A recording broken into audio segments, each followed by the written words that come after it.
El día de hoy es la primera mesa del primer día del café filosófico titulado Amor, Muerte y Violencia. Este ejercicio es un producto de los alumnos de bachilleres. Básicamente está organizado por los alumnos de bachilleres del grupo 170 y del grupo 372, que nos acompañan algunos compañeros aquí en la mesa.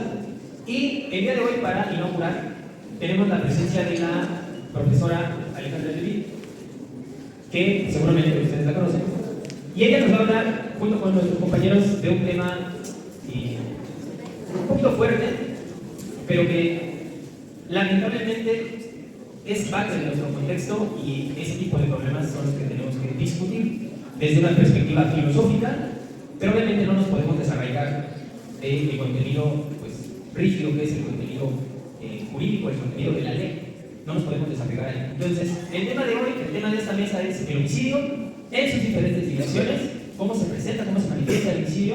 La profesora nos va a hablar en términos técnicos cómo se habla del homicidio en el Código Penal, de qué estamos hablando cuando hablamos de homicidio, y nuestros compañeros nos van a hablar de algunas vertientes difíciles de lo que llamamos homicidio, o de lo que no llamamos homicidio, pero que podría llegar a ser. Estos temas difíciles son la eutanasia, la pena de muerte y la legítima defensa, la muerte en defensa propia. Entonces, pues, sin más presentaciones, les pido que pongan mucha atención a nuestros ponentes y le doy la palabra a la profesora Vidal. Muchas gracias, buenas tardes a todos. Les voy a hablar un poquito del marco jurídico del homicidio y cómo se va catalogando, y sobre todo contra qué está el homicidio, cuál es el acto que se castiga o que se normaliza en este inicio. Nos dice el artículo 4 de la Convención Interamericana de Derechos Humanos que toda persona tiene derecho a que se respete su vida. Este derecho estará protegido por la ley en general a partir del momento de la Constitución. Nadie puede ser privado de la vida arbitrariamente. ¿Por qué esto? Nosotros tenemos que la vida humana no es un bien jurídicamente disponible. ¿Qué quiere decir esto? Que el individuo, aunque sea portador de la vida o es quien tiene vida, no tiene plena libertad ni disposición para renunciar a ella. El Estado tiene la obligación de garantizarla y protegerla como el primer derecho. Dentro del estudio del derecho, la vida humana ha sido históricamente reconocida como el bien jurídico supremo y la base indispensable de todos los demás derechos. No obstante, determinar cuándo comienza la vida, cuál es el valor jurídico y los efectos de dicha determinación, o incluso cuestionar los momentos en que parecería legítimo privar a cualquier persona de esta, es problemático. Las leyes reconocen que es imperativo protegerla y otorgar sanciones a quienes atenten contra ella. En ese sentido, en México se estipulan normas que en la práctica pueden responder a la importancia de este derecho fundamental. Esto se establece en el Código Civil, en donde hablamos sobre las características de la personalidad y definimos como tal que es una persona. El Código Civil Federal dice que la capacidad jurídica de las personas se adquiere por el nacimiento y se pierde por la muerte, pero desde el principio, desde el momento en que es concebido, entra bajo protección de la ley y se tiene por nacido para los efectos jurídicos.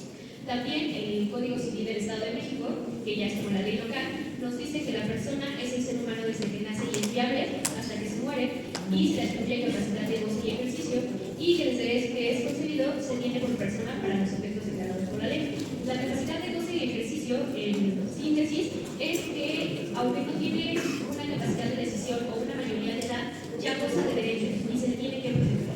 ¿Vale?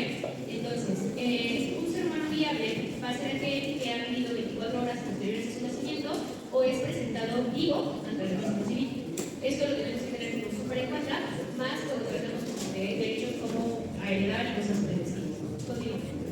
Si bien es cierto que el marco jurídico enfatiza en la protección de la vida, no es suficiente para responder sobre el valor absoluto de esta, pues aún cuando mejores sanciones a conductas específicas que la violentan, la circunstancia es de suma importancia para otorgar una punibilidad. ¿Qué es la punibilidad?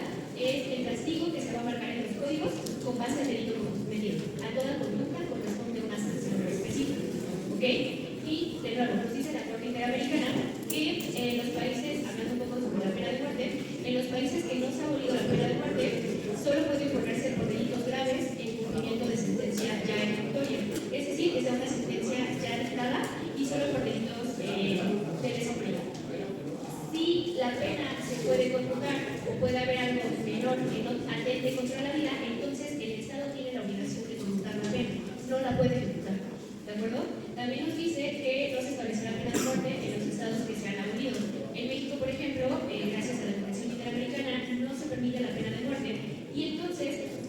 podría decir de un momento a otro, la vamos a instituir de nuevo.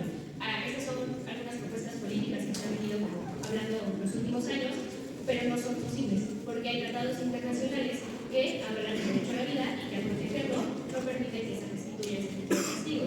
Y jurídicamente también la Constitución y los tratados internacionales tienen el mismo peso en la hora de ejecutarlos, entonces no se puede violar un tratado internacional.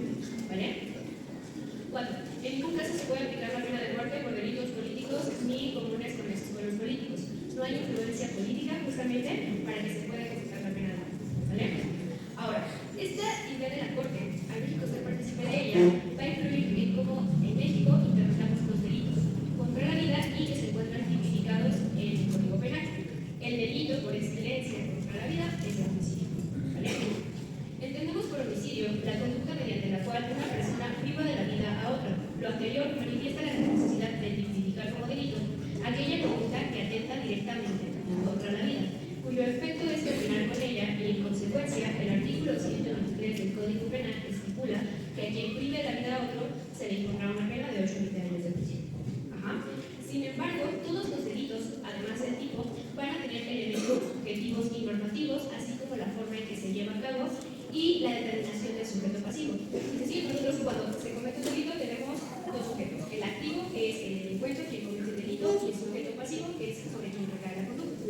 En este caso, dependiendo quién sea el sujeto pasivo, también puede cambiar la pena, aumentarse la pena, a ser un atenuante o bien exceder la pena según corresponda. ¿Vale? Por ejemplo, si se hiere o se lesiona y pone en peligro la vida, entonces la pena no es tal como la del homicidio, sin embargo son unos años más o menos. Al que prive la vida a sus descendientes consanguíneos con conocimiento de esa relación, o sea que asesinan a alguien de su familia y tienen conocimiento que la persona era parte de su familia, entonces se les va a exceder una penalidad. Cuando, en casos donde las madres privan de la vida a sus hijos dentro de las 24 horas posteriores al nacimiento, que es otra forma de homicidio, la pena disminuye. ¿Por qué? Tomo bastante en cuenta la situación hormonal, orgánica y mental por la que pasa la madre en esos momentos, y entonces sí se da una penalidad porque ya había un nacido, sin embargo, no se puede dar una penalidad como aquel que lo lleva a cabo de forma verificada, es decir, que utiliza ventajas, alevosía, saña para asesinar a otro. ¿Vale? Al que prive de la vida a otro por petición expresa, libre, reiterada, seria e inequívoca, es decir, que la otra persona diga que quiero morir de manera reiterada, que se encuentre en una situación vulnerable o en situaciones humanitarias, incluso padeciera una enfermedad incurable en la fase terminal, aquel que lo auxilie va a tener de 2 a 5 años de prisión. De nuevo, se entiende que el sujeto pasivo sobre quien va a recaer la conducta tiene una situación vulnerable. Sin embargo, se había explicado al inicio, la vida no es un bien jurídicamente disponible. No podemos voluntariamente deshacernos o renunciar a ella. Por eso es que el Código Penal pone énfasis en la causa, en los móviles, pero aún así otorgamos posibilidades al delito. Y bueno, está también, en el caso de riñas, si la persona asesina a otro o la persona que asesina a otro es el provocador, la penalidad va a ser más que si fuera la persona provocada, porque también está esta situación subjetiva de la intención, ¿okay? Y que gracias a eso pues se dispara una situación en donde lamentablemente uno que pelea. ¿Okay? Respecto al ejercicio de la voluntad, ya no es la forma, sino en cómo se lleva a cabo el delito de homicidio, se clasifica el homicidio simple, que es la forma pura y llana de asesinar a alguien o privar de la vida a alguien. El homicidio calificado, que les decía, incluye situaciones como ventaja, traición, alevosía, saña, odio, o que de manera voluntaria se busca un estado de alteración, es decir, que de alguna manera trae como alguna situación subjetiva contra una persona y voluntariamente deciden embriagarse o drogarse o consumir algo que les describa como esas emociones para que cometan el delito. Ahí se sitúa como homicidio calificado. Y está también el homicidio culposo, que de manera muy general va a reconocer la ausencia de intención y distingue la imprudencia, la negligencia o la falta de pericia. La culpa se puede dar porque no se tiene la intención, porque tajantemente no tenemos la intención de llevar a cabo esa conducta, pero también se puede dar porque prevemos que puede ocurrir y aún así cuestionamos un poco y lo llevamos a cabo. Ajá. Hay discapacidad en las dos maneras, o bien alguien que carecía de todo, no previó lo que era previsible y llevó a cabo la conducta y llegó a la consecuencia. ¿Vale? Ahora, la legislación contempla situaciones en las que aunque exista el resultado de la muerte de una persona, no hay responsabilidad penal. ¿Qué quiere decir esto? De alguna manera eximimos al sujeto activo del delito por las situaciones en las que se encuentre. Una de ellos es la legítima defensa, que ocurre cuando alguien repele una agresión real, actual o inminente, con un medio racional y proporcional. ¿Qué es la legítima defensa? No es así sencillísimo. Ocurre cuando una persona se ve en un peligro actual, o sea, que está sucediendo en el momento, que ve que no hay otra manera de defenderse, o sea, que no hay otra forma de evitar el conflicto, y entonces lo que quiere hacer es repeler la agresión. Ahí se pueden producir dos cosas: asesinar al agresor o causar lesiones. En ambos casos se exime de la pena porque no fue su culpa. Sin embargo, si la persona, una vez que repele la agresión, deja al otro en estado de indefensión, se levanta y continúa la agresión hasta matarlo, eso ya se cuenta como venganza y se quita, o sea, no se puede alegar la legítima defensa, porque ya hay alevosía, ya hay saña, ya hay una situación que excede la primera agresión. Otro atenuante o situaciones que eximen es el estado de necesidad, que es cuando una persona actúa para salvaguardar un bien mayor frente a un peligro inevitable. ¿Vale? Y tenemos la inimputabilidad. Ustedes son inimputables, bueno, no, ustedes ya no son inimputables, pero las personas hasta sus 12 años son inimputables. ¿Por qué? Son menores de edad y de ahí se lleva a cabo una clasificación en donde solamente las personas de la última categoría o de la tercera categoría, que son las personas de 17 años, 16-17 años, pueden ya enfrentar un proceso en cárcel. Ajá. Los demás tienen que ser procesos ya sea de restauración, tienen que llevar a cabo ciertas terapias y demás, pero no se les puede imputar porque son menores. También están las personas que son diplomáticas o servidores públicas, que tengan foro constitucional o foro militar, y las personas interditas o en estado de interrupción, que sus actos no son voluntarios y que generalmente o necesariamente necesitan ser tutelados. Finalmente, el derecho mexicano, en armonía con el marco internacional, reconoce la vida como un bien jurídico fundamental protegido, y la regulación del homicidio revela que la protección de la vida no es absoluta, sino se pondera frente a las ideas de la autonomía, la proporcionalidad y sobre todo la dignidad humana, al salvaguardar en sí todo lo que tiene que ver con la protección de la vida. Muchas gracias.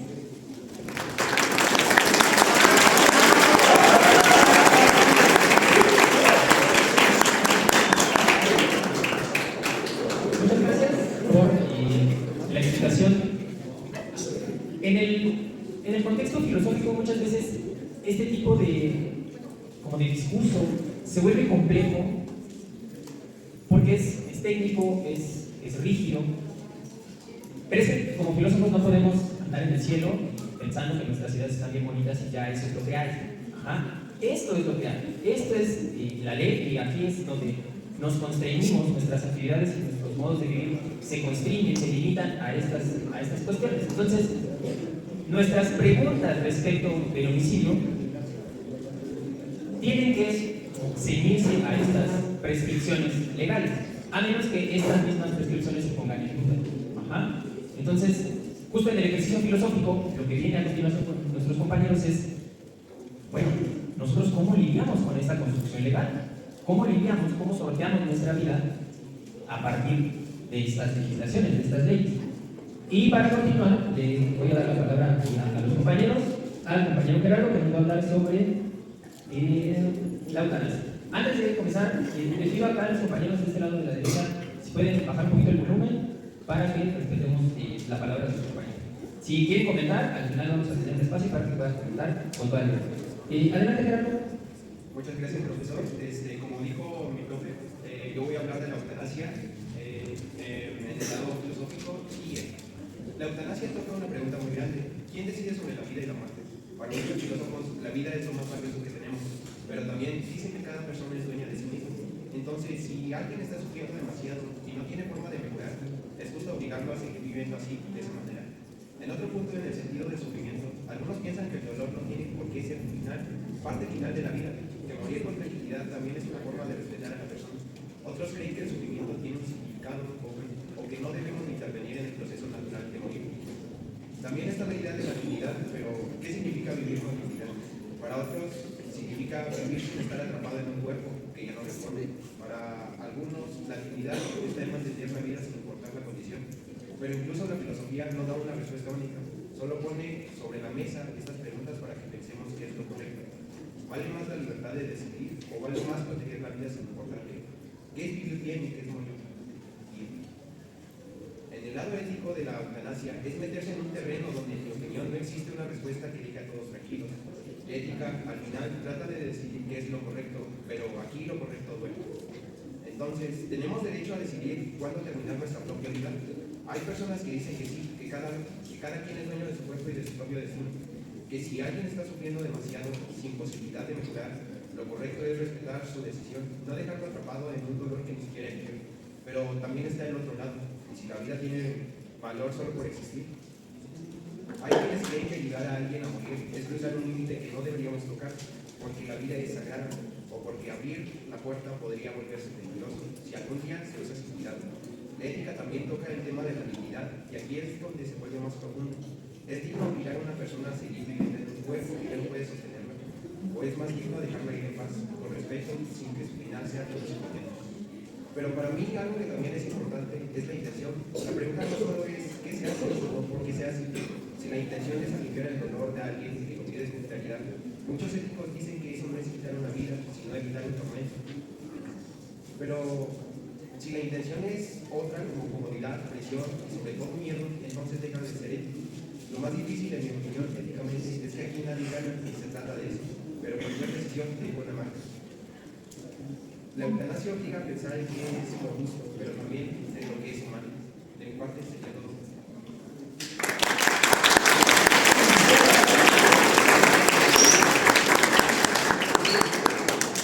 Muchas gracias, Gerardo. Desde este punto de vista, desde la ética, desde lo que nos toca a nosotros como individuos, definitivamente la pregunta es complicada, ¿no? Bueno, las preguntas, porque las preguntas fueron varias, y creo que deberíamos quedarnos de lo que dice Gerardo, que es muy importante. ¿Hasta dónde podemos pedirle a alguien que siga conmigo? ¿Hasta dónde llega el deseo de vivir? Y hasta dónde podemos exigir incluso que alguien siga conmigo. Continuando con esta línea, le doy la palabra a la compañera Leslie, que nos va a hablar sobre la legitimidad. Adelante. Buenas tardes, mi nombre es Leslie y yo les voy a hablar sobre la defensa propia o la legítima defensa. La legítima defensa es una figura jurídica reconocida en el ordenamiento penal mexicano que permite a una persona repeler una agresión mediante actos que en circunstancias de heridos como lesiones o incluso privarse de la vida a alguien. El gobierno mexicano considera el ejercicio de defensa propia como una causa de exclusión de delito, no como un permiso para matar, bajo condiciones muy específicas.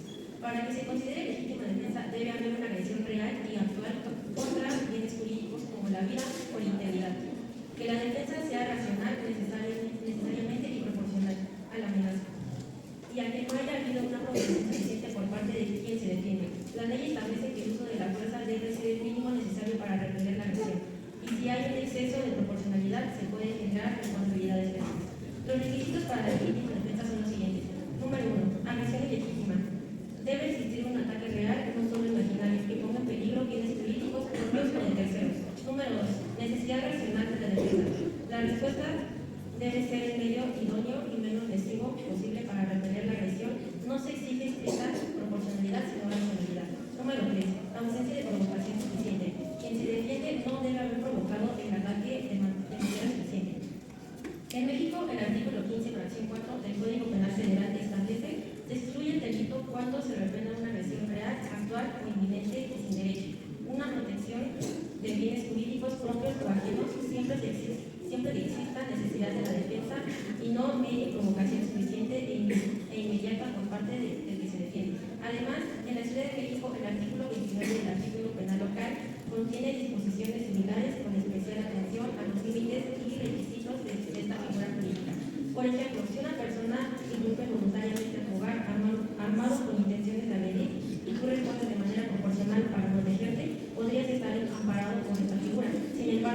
podrías enfrentar cargos por homicidio. ¿Cómo demostrar la legítima defensa? Para acreditar la legítima defensa es indispensable presentar medios de pruebas para respaldar la visión de los hechos. Esto incluye testimonios, grabación de cámaras de seguridad, lesiones visuales, reportes médicos imparciales y declaraciones políticas. Esto sería todo por mi parte. Gracias por la atención.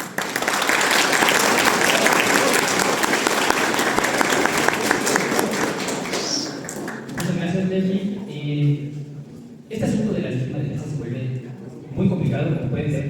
Las disposiciones para que se dé limitan el actuar de una manera importante. Entonces, es algo que cuando se habla en un contexto meramente jurídico, pues los profesionales, como aquí la maestra Alejandra, tienen la pericia de lidiar con ello y obviamente que hay los canales adecuados para ello. Pero desde lo individual, desde lo cotidiano, desde los que no somos abogados, este asunto se vuelve complejo y ahorita, si ustedes tienen preguntas al respecto, vamos a ir viendo, resolviendo algunas dudas que traen ahí la misma legislación, como nos lo muestra Leslie. Y vamos con otro tema que es igual o más escabroso aún, que es la pena de muerte. Adelante, Andrés, te doy la palabra. Primero que nada, buenas tardes, gracias por asistir, algunos obligados, pero bueno. El tema que me toca a mí es sobre la pena de muerte. Primero que dar una definición y después unos temas que encontré que me gustaron bastante con mi opinión. Si ustedes quieren dar su opinión al final, pues al final. La pena de muerte es la sanción penal más rigurosa y consiste en la privación de la vida a un condenado por parte del Estado mediante procedimientos legales establecidos por el orden jurídico que la constituye. Los delitos serían asesinato agravado, terrorismo, genocidio, crímenes contra la seguridad del Estado, tráfico de drogas a gran escala, violación y abuso sexual. Los castigos son la inyección letal en Estados Unidos o en algunos estados, en China, Vietnam, el ahorcamiento en Irán, Japón, Egipto, India, el fusilamiento en China, Corea del Norte, Bielorrusia, la decapitación solamente en Arabia Saudita y el gas nitrógeno, uno bastante nuevo, en Estados Unidos. También estaba la electrocutación y la cámara de gas en Estados Unidos, pero actualmente no se utiliza. Bueno, bien, después de esta introducción sobre el tema, lo que me percaté es que con cada acción hay una reacción y a cada delito un castigo. Algo que me percaté es que con cada mala acción o un delito, las personas lo primero que fijan es un castigo. Entonces, con esto lo primero sería, ¿qué castigo merecerían los delitos antes mencionados? Bueno, primero que nada, pongamos de ejemplo el asesinato. El asesinato es la privación de la vida de una persona hacia otra, ¿ok? Para esto, el castigo, que bueno, en mi opinión es igual a la privación de vida. Pero esto me lleva a otra pregunta, lo cual es la segunda. ¿La persona que causa mal y sufrimiento debería morir de una manera más dolorosa? Con esta pregunta a lo que me refiero es una persona que asesinó no solamente a una persona, sino que la torturó, abusó de ella, merece un castigo más doloroso, o sea, no solamente una muerte en paz, si merece un castigo más fuerte, ya no solo decapitamiento, un castigo que vi en una película y la verdad me causó bastante impresión. Era sobre un violador que, como sobrevivió su víctima, su castigo terminó siendo que le terminaron amputando las partes de su cuerpo, hasta dejarlo literal como un gusanito que no más respiraba, pero con la conciencia aún. Bueno, también esto me llevó a otro tema, que sería el asesinato en defensa propia, ya que si aplicamos la pena de muerte a todos los delitos deberían ser por igual. Bueno, en este caso los que mencioné. A pesar de todo, el asesinato en defensa propia seguiría siendo el asesinato, quitarle la vida a alguien. Pero esto también lleva a otra cuestión. Ustedes verían bien una persona que se defendió, que sobrevivió, pero asesinó a una persona que causaba mal, ¿merecería ser asesinada?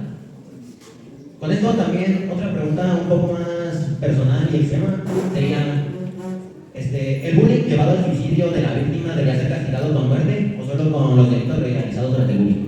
Bueno, con esto me refiero a un bullying ya llevado al extremo. Todo lo que ocurrió durante el abuso, que también la víctima pudo decirlo, pero a veces como no es escuchada, se siente sola y por eso a veces llegan a tales extremos del suicidio. En este caso, yo diría que pues sí merecería la muerte, no solo por el suicidio de la persona y su muerte, sino también por todo lo que tuvo que sufrir psicológicamente por sus abusadores y también su familia, porque ver a alguien morir no es algo bonito, y más si se suicidó. Con todo esto nos queda claro que la pena de muerte tiene buenos puntos, más malos puntos que buenos, y como soluciones para cambiarla no habría más que algunos dirían terapia a la persona que realizó eso, pero en verdad sí es necesaria a veces la pena de muerte. Solo habría una forma de eliminarla en el mundo, lo cual sería que no hubieran delitos. Pero esto, ¿cómo se lograría? Pues con que las personas se ayudaran unas entre otras, no hubiera prejuicios y todos se ayudaran. Con esto tengo una pregunta para ustedes.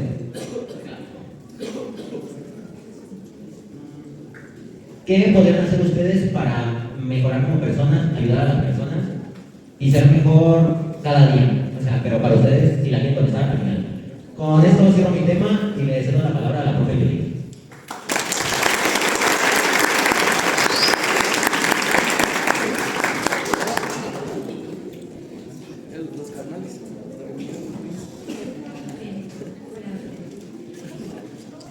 Ya escuchamos a los compañeros y dentro de sus puntos creo que algo con lo que concuerdan los tres es que si bien es cierto que siempre lo jurídico es lo que hay, lo que ya está estipulado, lo que vemos tangible e incluso ejercemos o llevamos a cabo nuestro día a día en torno a ello, es importante cuestionar los temas que sus compañeros han puesto sobre la mesa, porque muchas veces aquello que parecería justicia realmente en su ejecución no lo es. Aquello que nosotros podríamos ver como meritorio o quién merece la mayor pena, o incluso pensar en qué puede suceder si me defiendo y entonces la justicia se va en contra mía, no se puede quedar solamente en un se aplica y ya. Creo que son temas que deben cuestionarse y que en torno a la filosofía se prestan bastante para evaluar las dimensiones éticas y también las dimensiones morales o qué tan permisible incluso tenemos estas situaciones de violencia. Hasta en qué momento podemos ejecutar o podemos juzgar los hechos para decir alguien podría merecer morir o alguien podría actuar contra su vida por la razón que sea. Creo que son temas que no se pueden abordar, que no los podemos cerrar, no vamos a dar una verdad absoluta, pero que sí tenemos que seguir cuestionando constantemente. Gracias.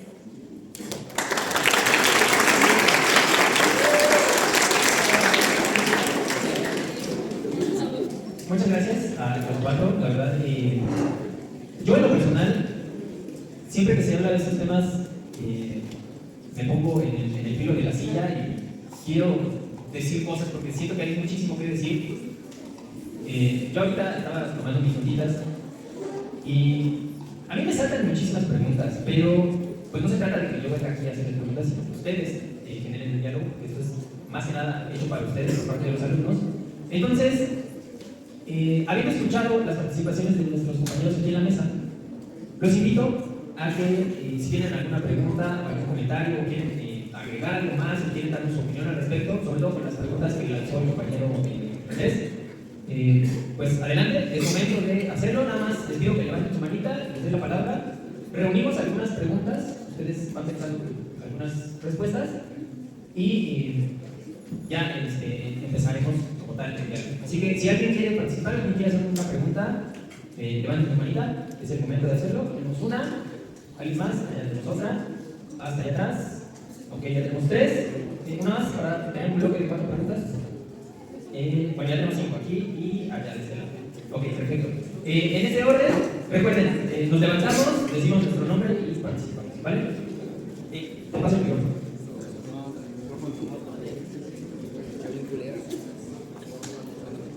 Buenas tardes, mi nombre es César y mi pregunta es acerca del tema de la eutanasia. Quiero preguntar sobre qué es más cruel. Ahora sí, permitir el daño o permitir la muerte. Esa sería mi pregunta sobre la eutanasia. Gracias, César. ¿Quién se viene por acá? Allá atrás. Paso.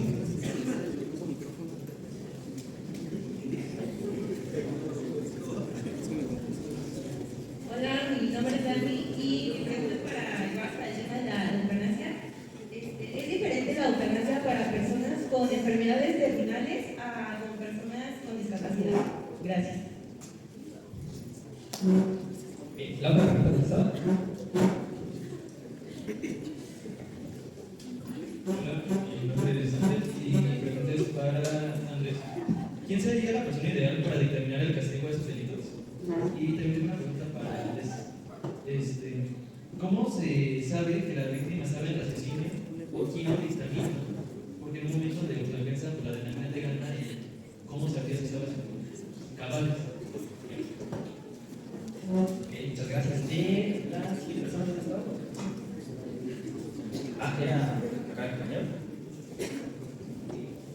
Buenas tardes, yo soy Fernando y mi pregunta es para Andrés. Y es hasta qué punto el Estado tiene el poder para decidir sobre la vida de una persona, si se le es arrebatado o no. Y por qué el Estado sí lo puede hacer y una sola persona no. Gracias. Esa está difícil. Soy Eduardo y mi pregunta es para la maestra. ¿Debería la ley centrarse más en la intención del agresor o en la consecuencia de sus acciones? Muy bien. Respondemos a este bloque de 5 preguntas. Los demás pues pueden ir formulando nuevas preguntas. Acá de este lado. También allá al fondo, si quieren preguntar, tienen toda la libertad. También conforme a las respuestas, si quieren agregar algo más, pueden decir, ¿vale? Adelante, ¿quieren empezar a responder?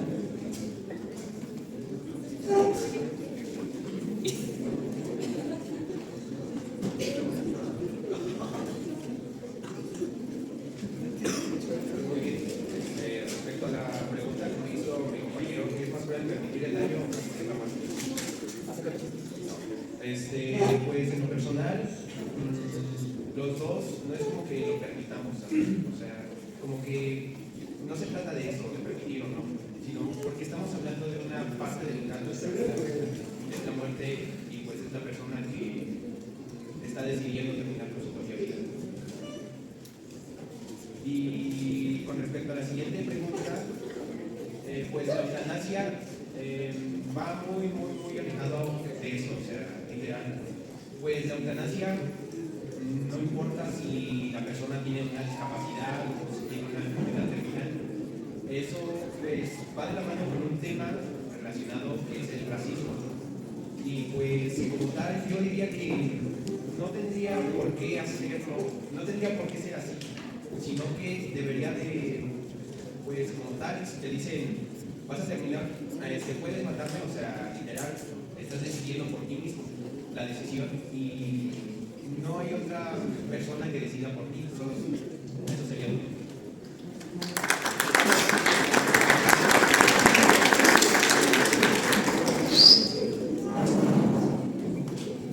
Bueno, respondiendo a la pregunta de mi compañero Ángel, pues sí es un poco delicada esa respuesta porque es muy difícil o demostrar la legítima defensa, pero está bastante claro de que cuando te gana la emoción, pues más que nada el miedo, te defiendes, pero justamente para justificar esa defensa no tiene que haber un ataque por iniciativa propia, sino primero te debieron de atacar y tú como respuesta serás defendido y para eso se necesitan bastantes pruebas, no es algo muy fácil de comprobar, se necesitan pruebas de video, grabaciones, incluso personas implicadas o terceros.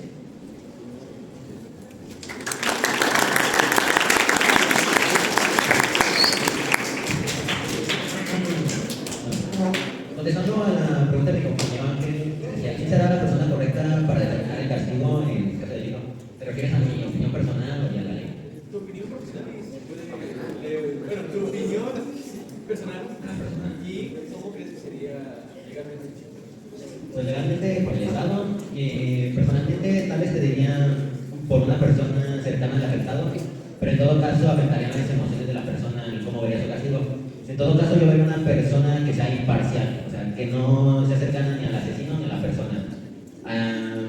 ¿Cómo se diría eso? Una persona que el Estado pueda utilizar, que sea imparcial y que vea lo más correcto, su muerte, su castigo, para ser juzgado. Pero personalmente, pues sí, que lo maten.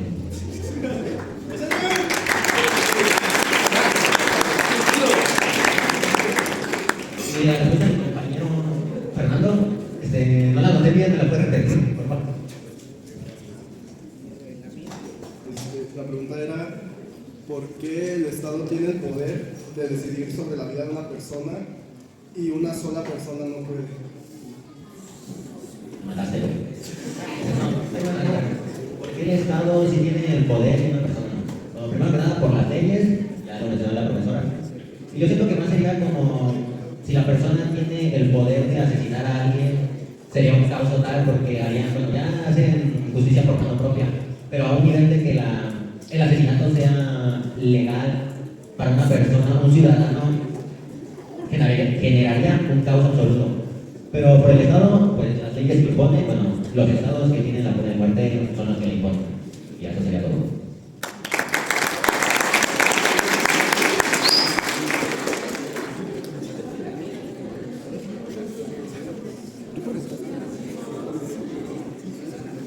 Respecto a la pregunta del compañero, ¿debería centrarse en la intención del agresor o en la consecuencia de sus actos?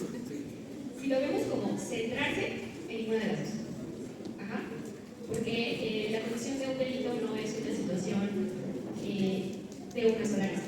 Tenemos que derecho a dos teorías, la teoría clásica y la teoría positiva. La teoría clásica se enfoca en el delito, solamente en el acto y al acto le da una pena. Pero entonces, si nosotros vemos el delito de una forma tan llana, no atendemos a la responsabilidad social, a los móviles del delito, a contra quién se llevó a cabo el delito. Y la ley lo que hace es que evalúa con todas esas situaciones normativas y subjetivas para determinar una intención o las situaciones que llevaron al sujeto a cometer el delito y también las situaciones que dice la ley, o sea, entre cuánto y cuánto se le puede asignar una pena. Si nos centramos solamente en la intención del agresor, podemos decir, bueno, es que no quería realizarlo, entonces no es culpable, ¿no? Si es culpable, pero si lo llevas a cabo de su forma simple o si lo llevas a cabo con un grado mayor de violencia o con una pericia o por ventaja o porque te pagan por llevar a cabo el delito, entonces las cosas cambian. No nos debemos centrar, creo yo, eso sí es súper personal, en ninguna de las dos.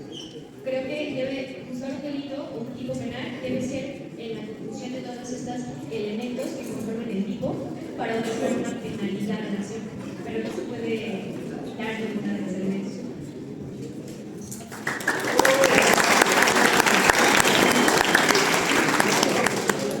Ok. Insisto, yo sigo teniendo un montón de preguntas y estas respuestas todavía me hacen tener más preguntas. Yo espero que ustedes también. De este lado, ¿alguien tiene alguna pregunta, alguna aportación que quiera hacer? Sin miedo, ¿eh? ¿Tú? Ok, acá tenemos una. Acá de este lado, ¿alguien más? Tenemos dos, ok. Tres. Tenemos cuatro. Una más. Bien. En ese orden. Entonces, compañero, le da la palabra. ¿Tu nombre es el palabra? Soy Eli y mi pregunta es, ¿la eutanasia es un acto de compasión o una forma de renunciar al valor de la vida?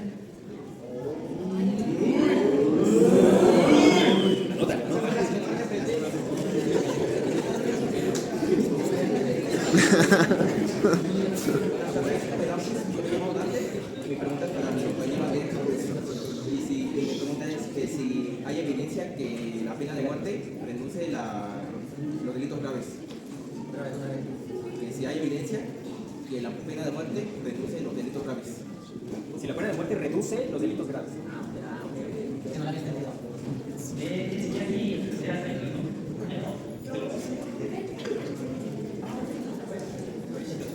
Buenas tardes, mi pregunta es para apoyar esto y es ¿qué pasaría si el agresor es un menor de edad? No mames.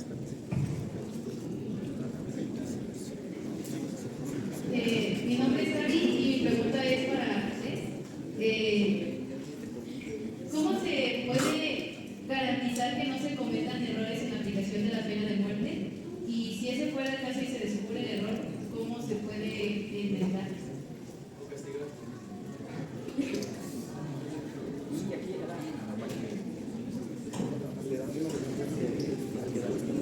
Mi nombre es Carlos y mi pregunta es, ¿qué impacto tiene una comunidad para vivir en un entorno donde los homicidios no se pueden así como afectar a la salud?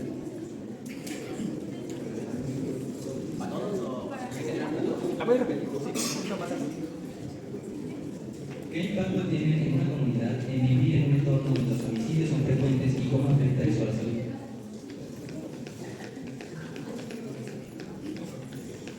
Bien, ¿podemos responder? Ahí, si la maestra se llama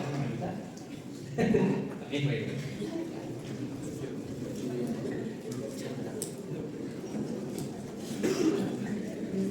Bueno, respecto a la pregunta que me hicieron, la eutanasia de hecho es un acto de compasión, porque no estamos renunciando a la vida, sino, por ejemplo, hay una persona con cáncer terminal y pues, por ejemplo, también tiene, no sé, está ciego y sordo.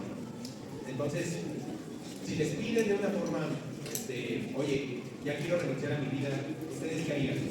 ¿Qué les dirían?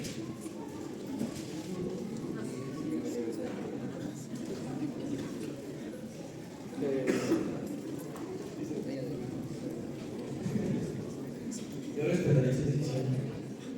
¿Por qué? Porque pues si ya no se siente autosuficiente, pues sí, ya si él no quiere vivir, pues Ya podemos hacerlo nosotros. De hecho, como les digo, pues en pocas palabras se debería de respetar la decisión de la persona que está pidiendo, ¿no? Y pues de eso es todo.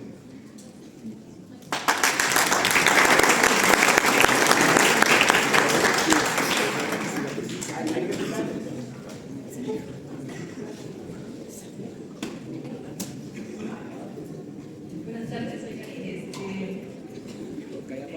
De todo caso de que la persona esté en estado vegetal o simplemente sus funciones ya no sean autónomas, ¿cómo se determina que se hace una eutanasia o desconectándolos?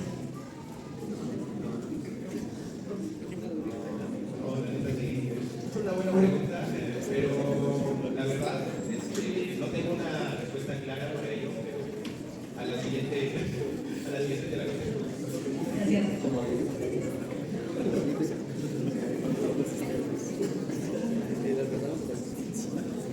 Hola, Celia, y le voy a preguntar a Andrés. ¿Los dictadores merecen pena de muerte, por ejemplo, el presidente de Corea del Norte o Inicio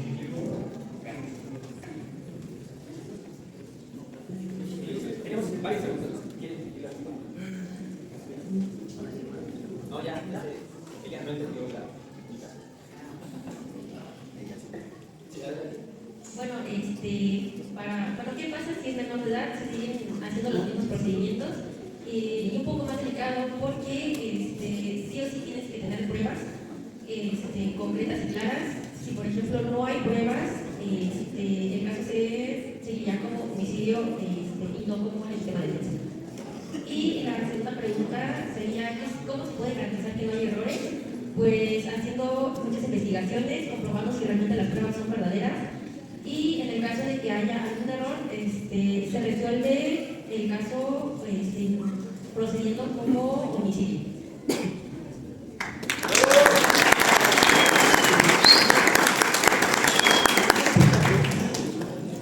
Buenas tardes.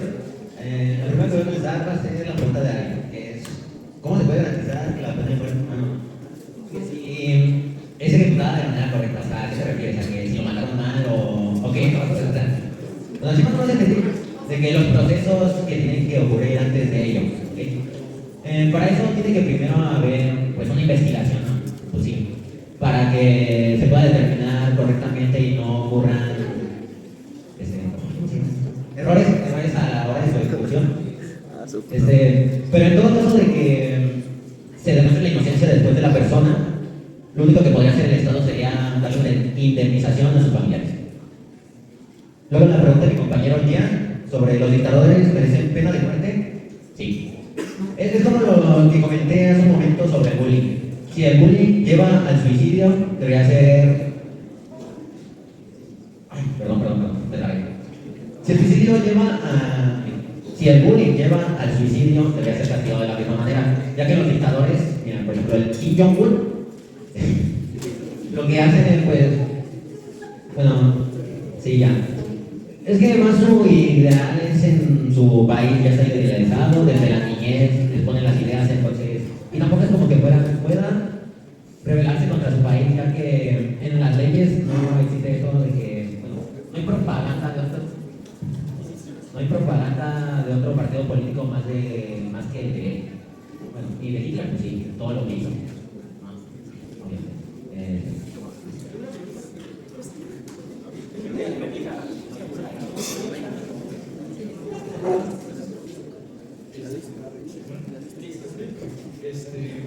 Para la respuesta de quién dictaminaría eso, porque siendo presidente de un país, otro país tiene que ser. Bueno, que no hace nada, pero entonces sea por ejemplo, no sé. ¿Cómo meterías mano en un país tan comprimido a ideas como sociedad, ¿no? Se ha intentado, pero no, como persona no podría. Tendría que ser, bueno, más que nada, creo que tendría que ser el apoyo de todos los países para que sucediera eso.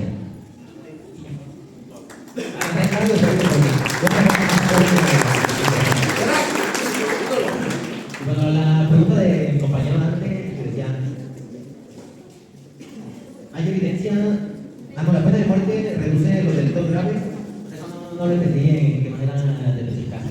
O sea, que si la fuera asesinando, se reduce la gravedad del delito. Sí, ahí creo que la pregunta es en torno de. O sea, en los países, o por ejemplo en Estados Unidos, en los estados donde sí se aplica la pena de muerte, sí se podría observar una reducción de la tasa de criminalidad. O sea, hay menos crímenes, porque existe la pena de muerte. Hubiera empezado por ahí. Reducir el problema. Pues, en lo que está la pena de muerte, Estados Unidos, China, Vietnam. Bueno, el único tal vez sería junto con Japón, China, pero los otros como son de Medio Oriente, Bielorrusia, Arabia Saudita, Estados Unidos. En Estados Unidos, sobre todo los tiroteos, en el Medio Oriente las guerras, así que no habría una reducción de los delitos. Y ya.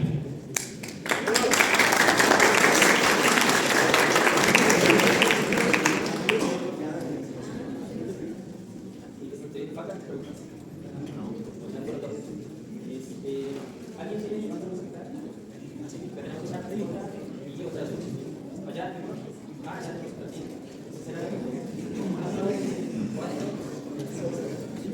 cinco y seis. Bien, con esas, yo creo que con esas y ya vamos cerrando para ya ir. Entonces, la palabra.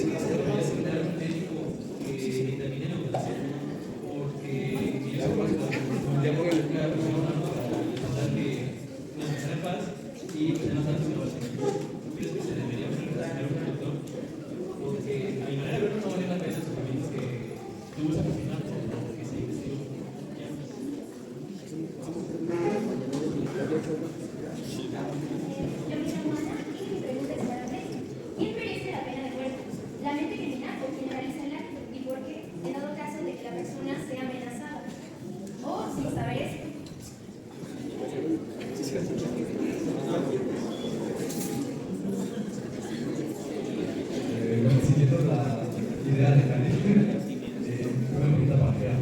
¿Tiene más importancia la ética y la moral de terceras personas para decidir la vida de una persona o la autonomía propia?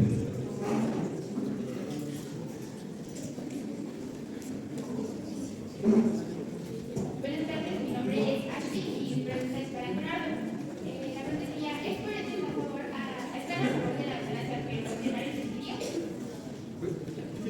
¿Es coherente estar a favor de la eutanasia pero condenar el suicidio?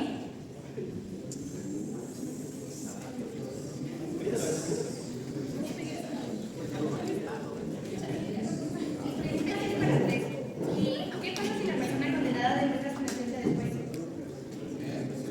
¿Qué pasa si la persona condenada demuestra su inocencia después?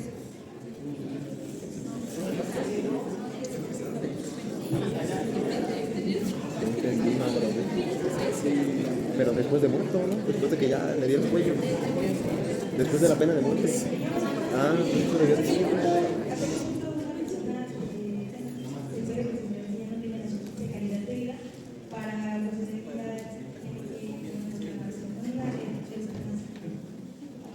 repites la pregunta, por favor?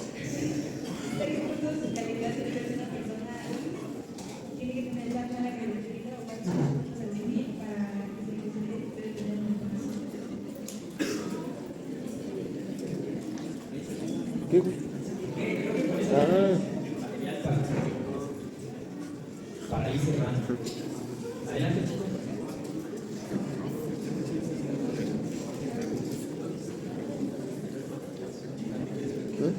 ¿En Madrid? Paralíticos. Es sobre después de que ya la asesinaron supongo que debería haber una indemnización hacia la persona, pero te refieres a sobre la persona que lo juzgó y lo mandó a pena de muerte, no se puede hacer nada ya que está bajo órdenes del Estado. La otra, ¿me puedes repetir tu pregunta?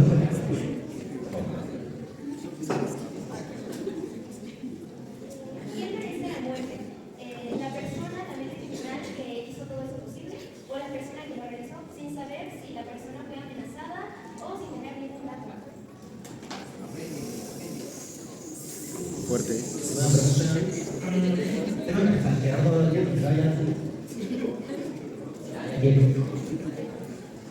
Bueno, respecto a la primera pregunta de mi compañero, ¿quieres mi opinión personal?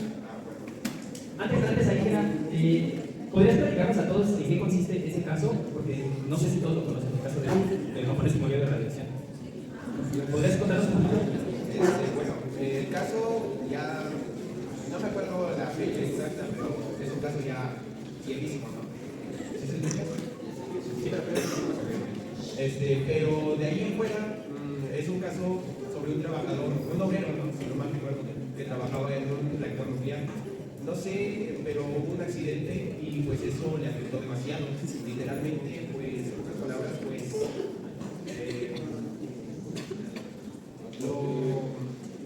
sufrió un accidente muy grave. Pero de ahí los doctores determinaron que era un caso muy raro, muy peculiar de que pasara. Entonces decidieron pues mantenerlo con vida para experimentar y ver los efectos de la radiación en las personas. Gracias a eso tenemos una base pues, de qué pasaría o qué pasa con el cuerpo humano cuando interviene la radiación. Con respecto a la pregunta, en mi opinión personal diría que sí, porque pues por su cuenta él trató de decirles a los doctores que pues, ya lo mataran, que ya lo dejaran morir en paz, pero no había ningún doctor que pues, dijera no, ya está, sino ellos seguían y seguían. Pero si interviniéramos nosotros, yo diría que sí.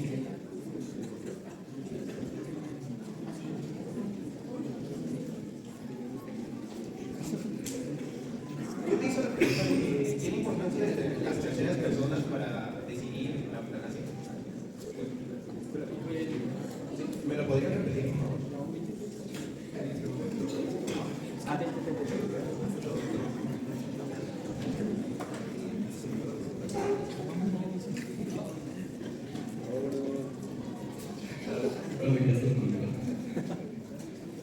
Es que si tiene más importancia la ética y moral de terceras personas para decidir la vida de una persona o si tiene más importancia la autonomía propia. Sí, es más importante la autonomía propia porque pues es una decisión muy difícil respecto a la persona. La persona, por ejemplo, te pide que ya lo mates, como digo, ¿no? Y pues como es tu decisión decidir si sí o no, pues no importa la opinión de terceras personas. Faltan algunas preguntas.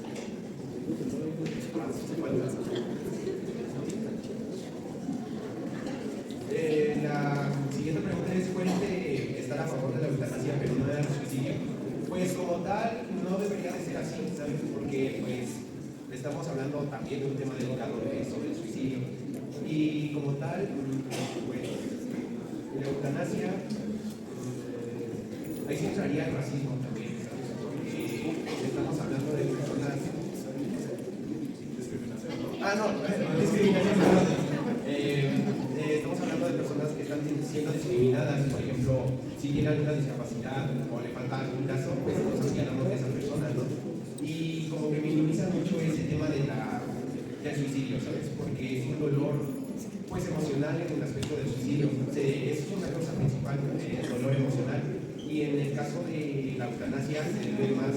físico, que es un dolor, pues, obviamente no es dolor, sino que es discriminación.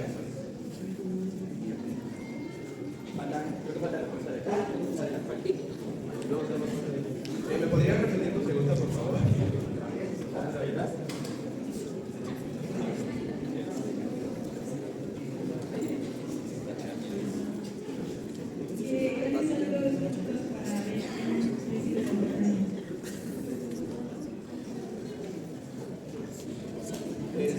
Como tal, ahí sí debería de, por así decirlo, bueno, lo debería de decidir alguien profesional como un doctor, porque se debe a varios aspectos, se debe a varios puntos y los cuales yo la verdad ahí sí no tengo la información, pero en pocas palabras se debería de dictaminar con un profesional, como un doctor. Eso sería.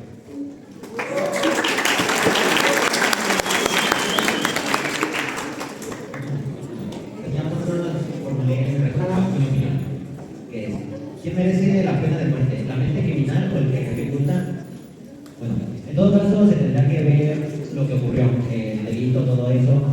Pero personalmente mío, si el que lo ejecuta está amenazado, de amenaza, no debería ser condenado.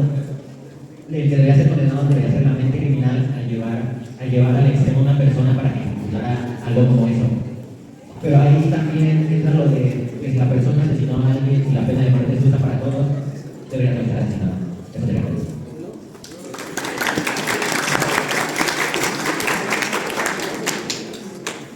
Ok, no sé si alguien tenga alguna otra pregunta, alguna objeción, si no ya para ir cerrando. ¿Alguna cuestión? Si no, les pido que antes de que se vayan ya para cerrar, algo que tenemos que, o lo que tendríamos que rescatar de este tipo de ejercicios, no es si los compañeros aquí en la mesa tienen la razón, o si las personas que preguntaron son las que tienen la razón. Algo que hay que observar, que la ley, en la mayoría de los casos, y en los casos más óptimos, es clara, y como me contaba ayer la licenciada Alejandra, en la ley no hay cabida para la interpretación. Es decir, no podemos andar diciendo, bueno, pero si pasara esto y si pasara el otro, ya le podemos ahí como poner un parche y mejorar la ley. No, la ley no funciona así. Pero algo que sí podemos observar, no desde lo jurídico, sino tal vez desde lo ético y desde lo moral, y que eso es algo que también hace la ley, es observar cada caso en su particularidad. Aquí lo que sobraron, no sé si se dieron cuenta, pero lo que sobraron fueron ejemplos incluso hipotéticos o incluso ejemplos reales, como el caso del ciudadano japonés, que son casos particulares que se tienen que tocar en su particularidad. Cada víctima de violencia y cada caso de violencia tiene que ser tocado en sus particularidades. No podemos nada más decir que en la ley hay un marco general de acción y decir, pues ya con eso. Los casos en lo particular se tienen que trabajar desde lo particular, y por eso las autoridades y nosotros como personas, como ciudadanos, tendríamos la obligación de no dar por sentado, no tomar por hecho que las cosas pasan por algo, sino que hay que tomar cada caso en su particularidad. Si algo vimos aquí es que hay tantas particularidades que harían que todo se vuelva tan complejo, porque justo es complejo.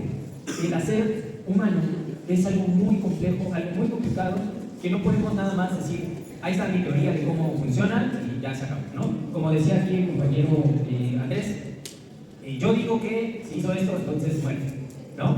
Si nosotros tomamos esa postura de manera definitiva, entraríamos en varios problemas que lamentablemente no nos da tiempo de atender, pero si bien es una postura respetable y debatible, si todos, así como a manera de decisión unánime, dijéramos, sí, cualquiera que haga algo malo hay que darle cuello, nos meteríamos en problemas verdaderamente graves. Entonces, algo que quiero que se lleven, además de la experiencia de diálogo, que la verdad les agradezco mucho por haber participado a todos ustedes y por haber venido, lo que quiero que se lleven es que justo lo importante es observar los casos y atender la perspectiva del otro. Siempre es importante la perspectiva del otro. Al menos en el contexto filosófico. Y pues ya, para darle cierre a esto, les quiero agradecer a nuestros compañeros. Un aplauso, por favor.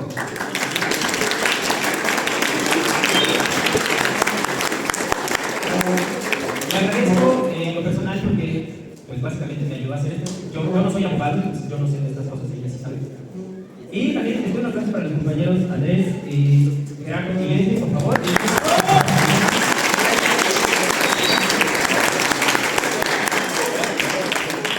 Muchas gracias también a profe Alex, que nos ayudó a, pues, básicamente a tener este espacio. Les agradezco muchísimo. Gracias a ustedes por haber estado aquí, por haberlo hecho posible. Hay una mesa después, supongo que tienen clase, entonces si no puede estar es comprensible, pero si se quieren quedar, son bienvenidos. Se va a hablar sobre el amor y la muerte en la siguiente mesa. Y el viernes también están invitados a venir.